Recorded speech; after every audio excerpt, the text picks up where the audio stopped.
do you handle disappointment? That's a question which not only today's readings, but the readings all throughout the past few weeks suggest. We heard how God is constantly disappointed with the Israelites in the Old Testament because of their lack of faith, because of their turning to other gods. Today we heard of Jesus constantly reminding the disciples and through them to us that his mission was not the kind of mission that they expected, that we expect. The Oxford Dictionary defines disappointment as this: sadness or displeasure caused by the non-fulfillment of one's hopes or expectations. It's a feeling, not a very pleasant one, but a feeling nevertheless. But it's a good feeling. And for no other reason than God placed it in each and every one of us. And like all feelings, especially serious ones like guilt, it's what we do with it that really makes a difference. What we do with it. In our first reading, the prophet Jeremiah was quite familiar with the disappointments in his life and the hardships of speaking up about God and what God expects of his people. His book is filled with personal reflections on the sufferings that he himself endured in his mission. He clearly was disappointed by the response of the people. But it didn't stop him. Thank God, it didn't stop him. And in this reading of today, Jeremiah takes a more positive approach, and he speaks about a better future where the Lord will instill in our hearts a new covenant.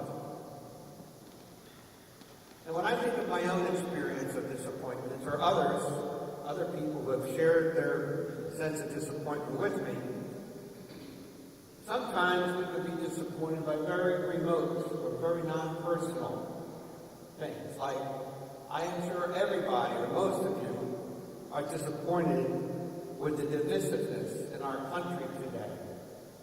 The divisiveness that's even in our church today. Not a very pleasant thing, but yet we're disappointed. I know I am.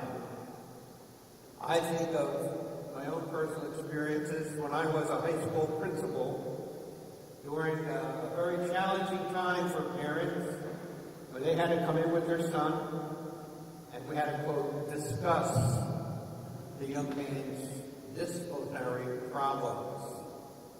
And I vividly recall one mom actually saying to me, "Father, my other two boys gave you no problem. What happened with this one?" It's at times such as these that we can surely identify with Jesus' words in the gospel today. I am troubled. I am troubled.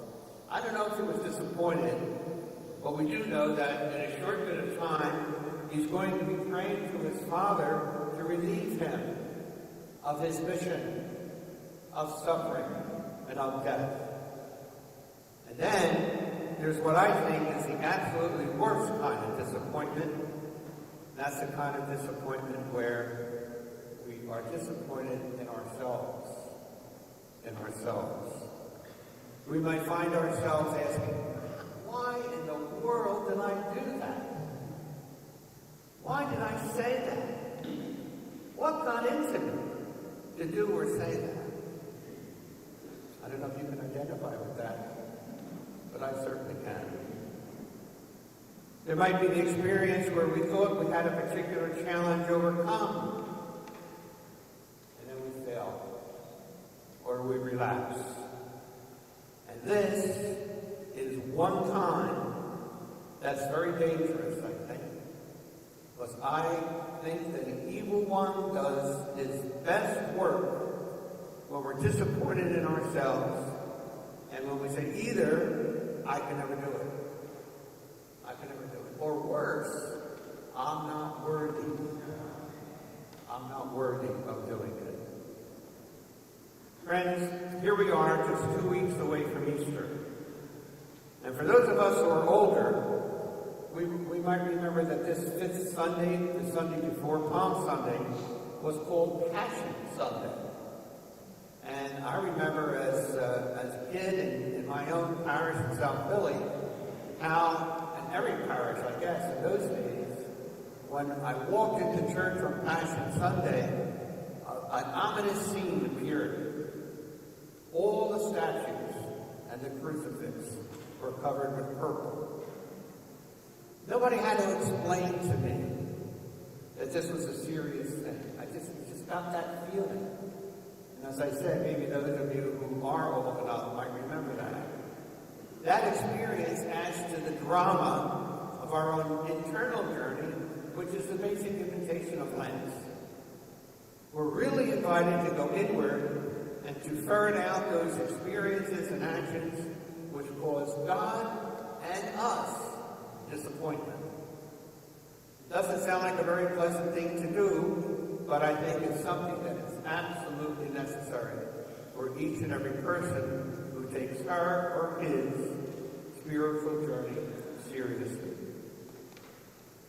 In a sense, we're asked to experience the response that we sang to God after our first reading. Create a clean heart in me, O God.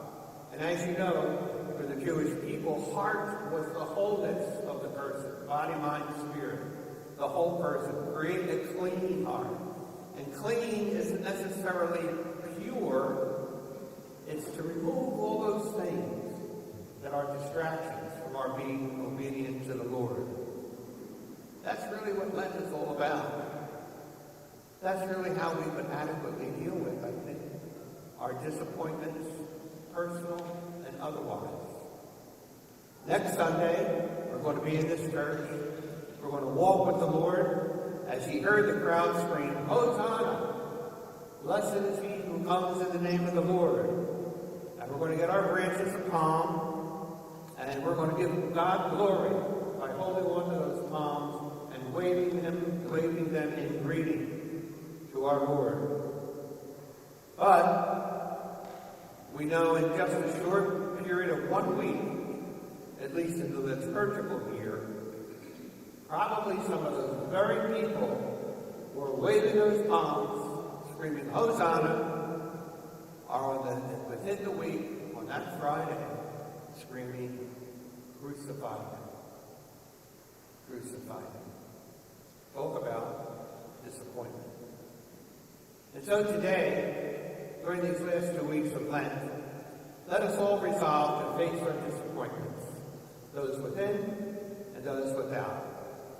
And let us turn inwards in our hearts, as the psalmist exhorts us, to plead with God to create for us a clean, that is, an open and an honest heart. May God bless us